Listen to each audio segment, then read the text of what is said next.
This is how you two mechanics work. We're like, okay, we got this. Welcome back, everyone, to another episode of The Driver's Apex. My name is Thomas Donahue, and if you're new to this channel, we film a lot of how-tos, fun drives, and reviews. In this video, what we're going to do is a valve adjustment on an E46 M3. I've never done one before, but I'm calling a good friend to teach me on how to do it, so let's get it done. So let's bring it in here. Let's go over the tools that we're going to need. I always have a soft blow, so I've got my 3/8. I've got my impact with a 10, or that's a 13. You'll need a 13, some needle nose pliers, 1/4-inch ratchet with a 10 mil, and a couple pick tools, and of course, the clutch fan removal tool. So let me show you where all that goes. Your 13s, we're going to move the strut bar. So once your strut bar is removed, then we can come remove strut bar. Then we're going to just twist. This whole panel comes out, and I'll show you in the video how to do it. Our 10 mils are for here, for moving the vanity cover. Our pick tools and our pliers are used for pulling this off so that we can access the clutch fan.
Bust the knuckle.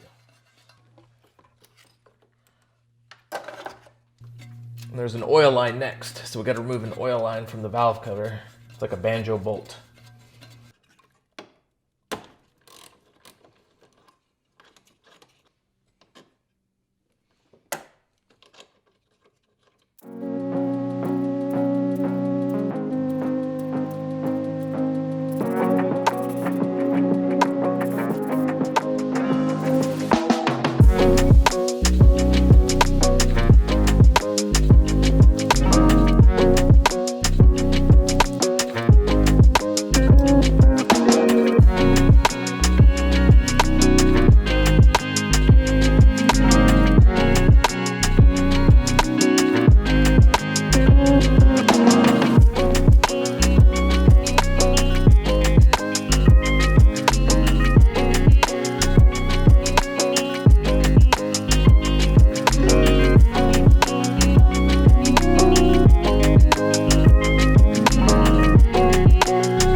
Alright guys, this is a big deal for me. I have not gone this deep on the E46 M3, so this is progress. So tomorrow, it's gonna pause.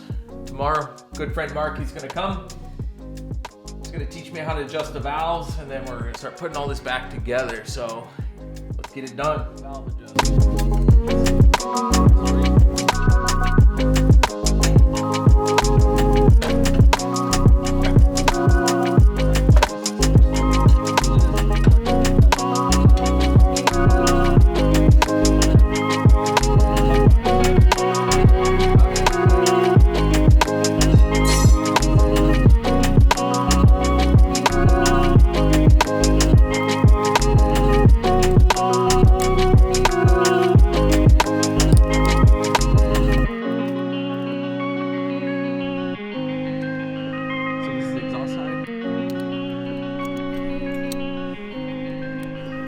So with the puck installed, you're measuring to see if we're between the rocker and the camshaft lobe. So we're looking for 0.28 to 0.33. Yep. So if it's good, it's go. Yeah, let me see. This is 0.33. And I'm going in. No, it's a little tight, but I'm going in.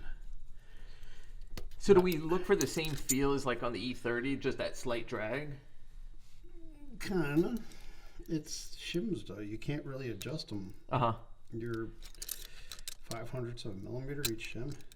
That one's good. That's a no-go. There's a screen. Oh, there it is right there between those two springs. If you drop a puck. That's why there's screens there. So will the puck actually not drop because of the screen? Is it, or? It's not going to fall in there. Wow.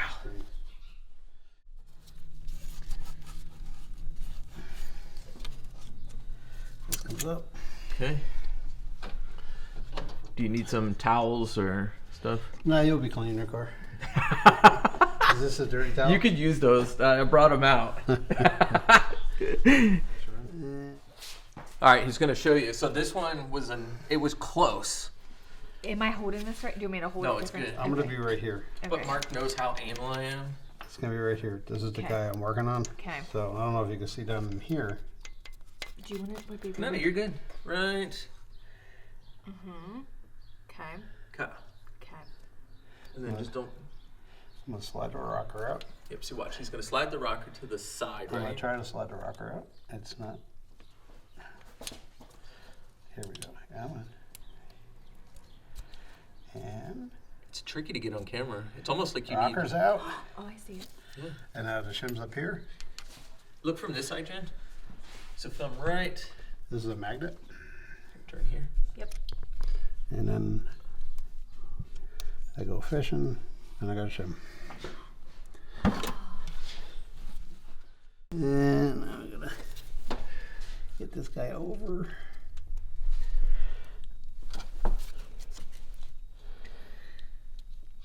The rocker's out. Shim's not on the rocker. Oh, wow. Look at that, guys. Special tool. No shim. There it is. Wow. Cameraman on my way. And can't read it. So do we have to measure it with that tool? Yeah. Man, I could think it.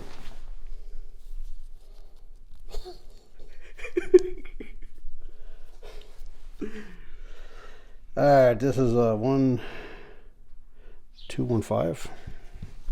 You're gonna make me get this out, huh?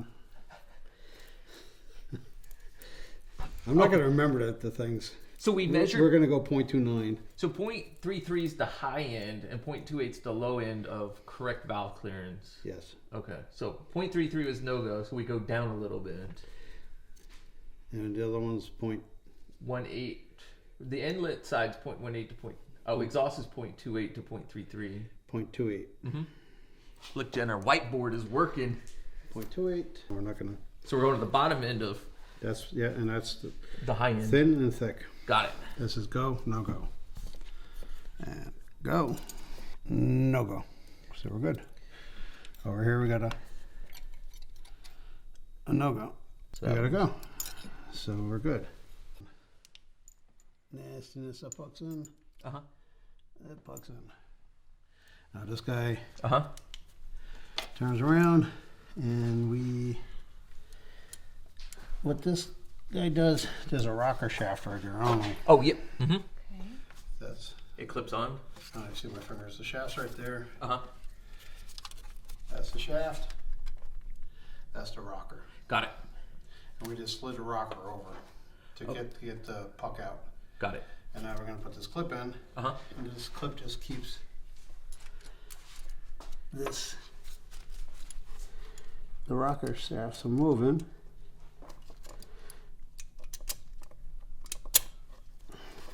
What's the red line on this thing? 8100. 8100. It's all together like that. Holy. Okay, so the in and the out just fits on the outside of those. Yeah. Okay. The rockers. Wait, so does that clip determine the red line? No. Oh, no, okay. no. I'm just saying that if you can film this at 8100, stuff's moving really fast, but it's staying all together. Wow. And the rockers are in there, and they're not. I can't move it out. Nice. Oh. Yeah, we gotta go. Okay. Just trying to get in there easy enough, and No, it's not easy. well, I'm sure I could work on my flashlight skills too. you're not my son. I can't yell at you. My dad would always get so mad. He's like, no, put the camera here, put it there. There's a shadow. But now that I work on cars, I get his, what he was talking about. Bunny ears. Yep, they're kind of backwards, but No, I know what you mean. That's the way it works now for me when I do them. bunny ears. But I still am intimidated by valve adjustments. I'd rather pull the whole engine out than do a valve adjustment. And I don't know why. Oh, it is a nice snug one. So all I want to do, and I'm just going to do this very carefully and not too crazy, is just right here in these seams,